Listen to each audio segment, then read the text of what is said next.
Shalom pemirsa, dimanapun Anda berada, adalah suatu kesempatan yang indah tentunya kita dapat kembali bertemu untuk mempelajari pelajaran sekolah sahabat kita, di mana sepanjang satu kuartal ini berjudul Buku Injil Matius.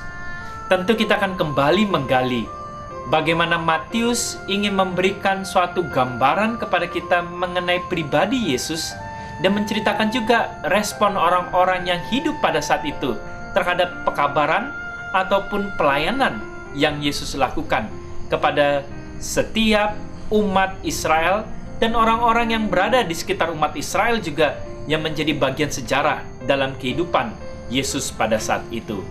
Untuk itulah sebelum kita mempelajarinya, tentu adalah jauh lebih baik kita juga mengundang setiap anggota keluarga kita yang ada bersama-sama saat ini untuk kita dapat belajar bersama-sama. Dan jangan lupa juga siapkan Alkitab berada dekat kita, sehingga kita dapat membaca secara pribadi ayat-ayat yang kita akan bahas pada pertemuan kali ini. Judul pelajarannya adalah Pembatasan dari Kegelapan. Ya.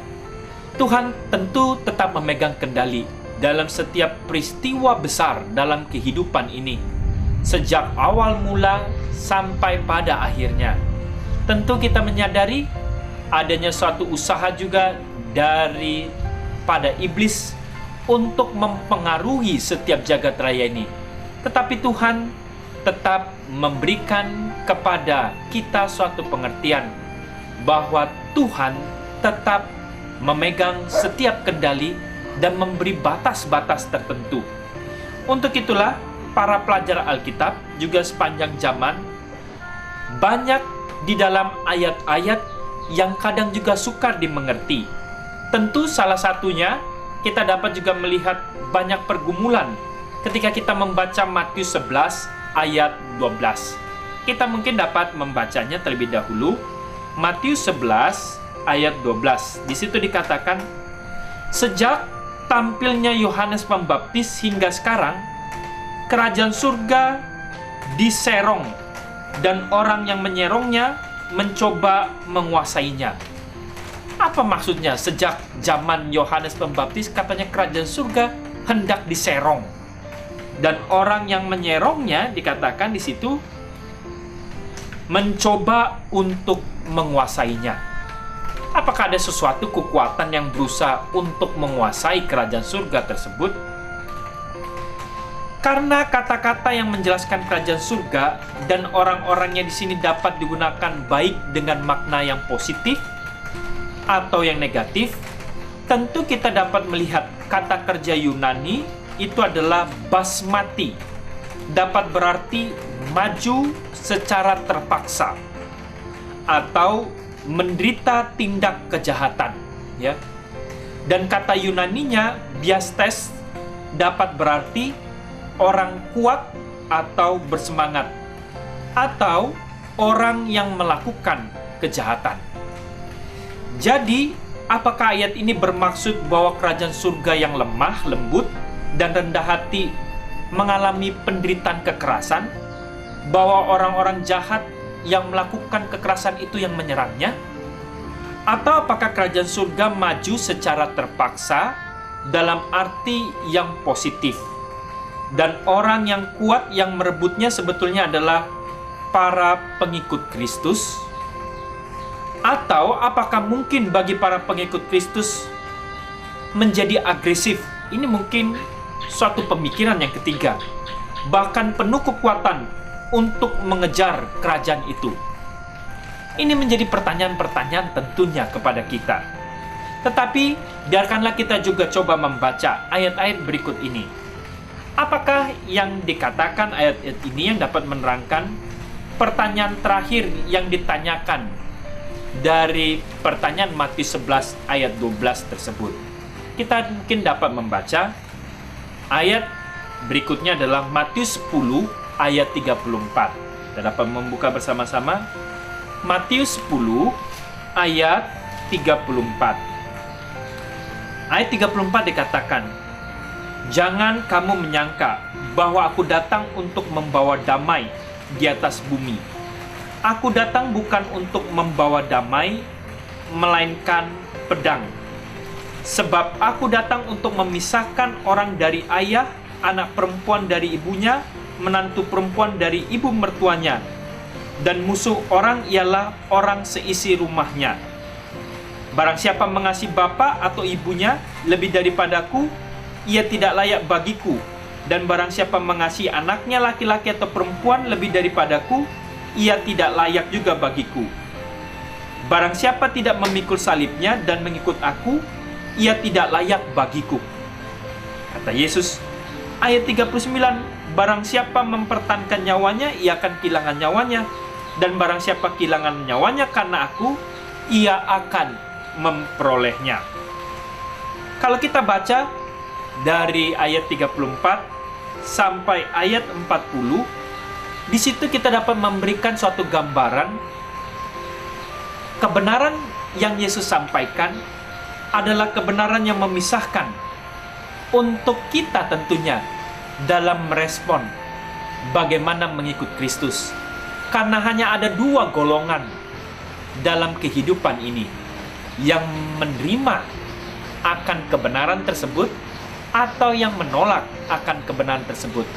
Walaupun sepertinya kebenaran bagi para pengikut-pengikut Kristus itu sepertinya sangat agresif untuk memisahkan katanya pekabaran kebenaran tersebut. Kita mungkin juga dapat membaca ayat yang lain dalam Mika 2 ayat 13 ya. Mika 2 di dalam buku Perjanjian Lama, Yunus Mika kedua ayat yang ke-13. Di situ dikatakan ayat 13, penerobos akan maju di depan mereka. Mereka akan menerobos dan berjalan melewati pintu gerbang dan akan keluar dari situ. Raja mereka akan berjalan terus di depan mereka. Tuhan sendiri di kepala barisan mereka.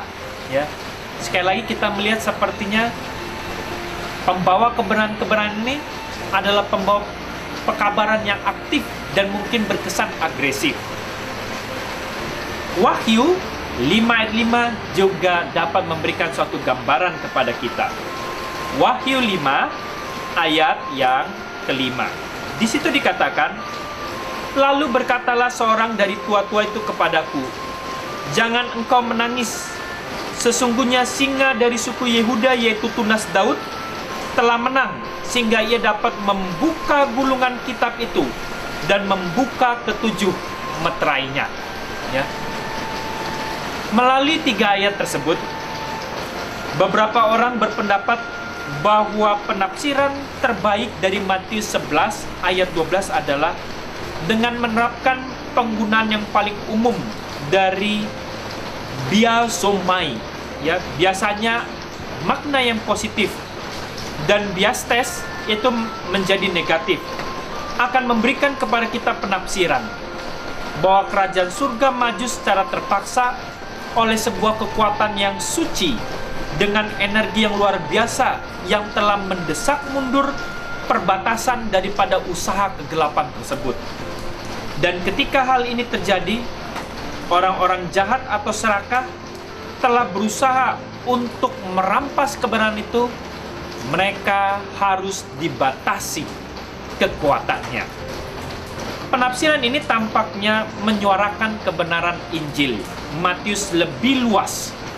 Bahkan penafsiran ini juga menangkap gambaran yang lebih luas, yaitu pertentangan antara terang dan gelap, antara Kristus tentunya dengan setan, dan suatu tema yang melekat sebenarnya dalam sejarah kebenaran seluruh isi firman dalam Alkitab ini, yaitu adalah antara pertentangan kebaikan dan kejahatan. Dan ini tentunya diperjelas dalam setiap kebenaran yang dituliskan dalam buku-buku Perjanjian Baru.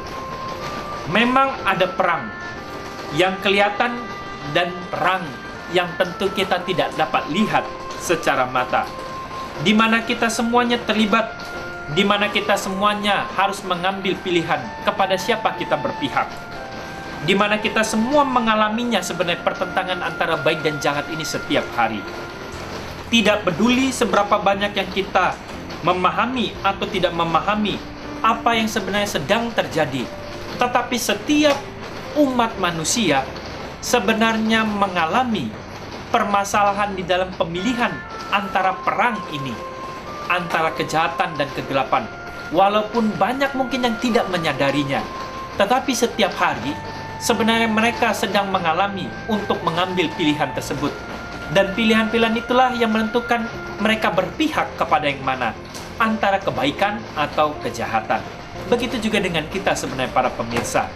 Inilah yang kita alami dalam kehidupan kita hari demi hari. Ini semua adalah arti dari hidup di tengah-tengah sebuah pertentangan yang besar yang saat ini sedang terjadi.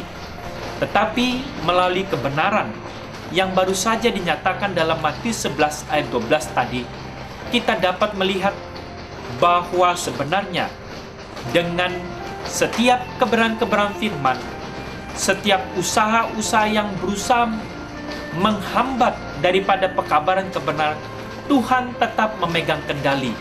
Dan setiap anak-anaknya yang Tuhan dapat gunakan juga dapat berperan secara agresif untuk dapat menghidupkan, bukan dengan kekerasan, tetapi dengan buah roh. Tuhan memberikan suatu terang di dalam kehidupan mereka tentunya, untuk menjadi terang di tengah kehidupan dunia yang gelap saat ini. Itulah sebabnya Tuhan memberikan suatu gambaran kepada kita mengenai pembatasan daripada usaha kegelapan tersebut. Yang menjadi pertanyaan kepada kita saat ini, apakah kita mau membiarkan agar kita di tengah kehidupan ini untuk belajar dengan kerendahan hati, meminta pertolongan Tuhan untuk mengambil bagian dalam mengambil sebuah sikap, bukan karena paksaan, tetapi karena pilihan kesadaran kita untuk berpihak kepada kebenaran. Karena kebenaran tersebut memberikan damai yang sesungguhnya.